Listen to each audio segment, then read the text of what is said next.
حضرت عمر فاروق رضی اللہ تعالیٰ عنہ کا قبول اسلام۔ جب حضرت عمر رضی اللہ تعالیٰ عنہ ننگی تلوار لیے رسول اللہ صلی اللہ علیہ وسلم کو قتل کرنے نکلے۔ ایک دن حضرت عمر نے آپ صلی اللہ علیہ وسلم کو حرم شریف میں قرآن پاک کی تلاوت کرتے سنا تو وہ بہت غصے میں آ گئے اور ننگی تلوار لیے قتل کے ارادے سے حضور صلی اللہ علیہ وسلم کے گھر پہنچے اور بسم اللہ الرحمن الرحیم۔ حضرت عمر فاروق اعظم انبیاء کی جماعت اور امت کے سب سے افضل انسان ابو بکر صدیق کے بعد اسلام کے دوسرے خلیفہ راشد فاروق اعظم کا درجہ ہے۔ اللہ تعالیٰ کا ارشاد ہے، وہ لوگ جو اللہ اور اس کے رسولوں پر ایمان لائے ہیں یہی تو وہ ہیں جو ان کے پروردگار کے نزدیک صدیق اور شہید ہیں، ان کے لیے اجر اور نور ہے۔ رسول اللہ صلی اللہ علیہ وسلم کا ارشاد ہے، اللہ تعالیٰ نے عمر کے دل اور زبان پر حق جاری کر دیا ہے، وہ فاروق ہے جس کے ذریعے اللہ تعالیٰ نے حق اور باطل کے درمیان فرق کیا۔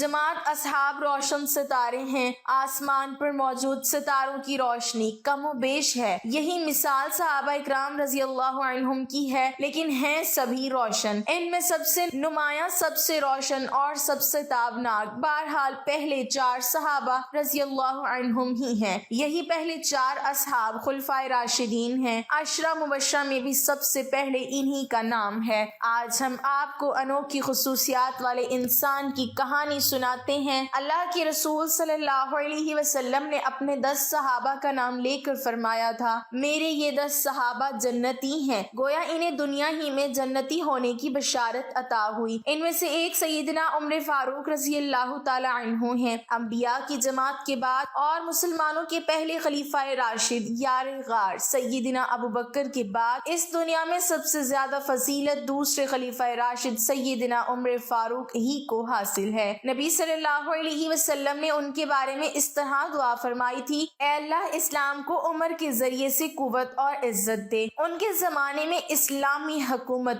22 لاکھ مربع میل رقبے تک پھیل گئی۔ بعض موقعوں پر ان کی تائید میں آیات نازل ہوئیں۔ ان کی خلافت کا زمانہ بہترین اسلامی حکومت کا زمانہ تھا۔ اتنے بڑے حکمران ہوتے ہوئے دوپہر کے وقت شہر سے باہر گرم زمین پر کوئی پتھر وغیرہ سر کے نیچے رکھ کر کہلولا کر لیتے تھے۔ ان کے واقعات اس قدر حیرت انگیز ہیں کہ سننے والے دنگ رہ جاتے ہیں۔ بڑے بڑے طاقتور حکمران ان کے نام سے کانپتے تھے، جبکہ خود ان کا یہ حال تھا کہ جسم پر کھردرا لباس ہوتا تھا۔ سیدنا عمر فاروق رضی اللہ تعالیٰ عنہ ہجری سال شروع ہونے سے 40 سال پہلے 583 عیسوی یا 584 عیسوی میں مکہ میں پیدا ہوئے۔ نبی کریم صلی اللہ علیہ وسلم ان سے 13 سال پہلے دنیا میں تشریف لا چکے تھے۔ والدین نے نام عمر رکھا، کنیت ابو حفص تھی، لقب فاروق تھا، یعنی حق اور باطل میں فرق کرنے والا۔ یہ لقب انہیں نبی کریم صلی اللہ علیہ وسلم نے عطا فرمایا۔ حضرت عمر کا سلسلہ نسب 8ویں پشت میں نبی کریم صلی اللہ علیہ وسلم سے جا ملتا ہے۔ آپ نے دنیا میں آنکھ کھولی تو مکہ میں قریش کی سرداری تھی۔ یہ قبیلہ اسماعیل علیہ السلام کی اولاد سے تھا۔ قریش کے آگے چل کر 10 کے قریب قبیلے بن گئے۔ ان میں نبی کریم بنو ہاشم سے تھے،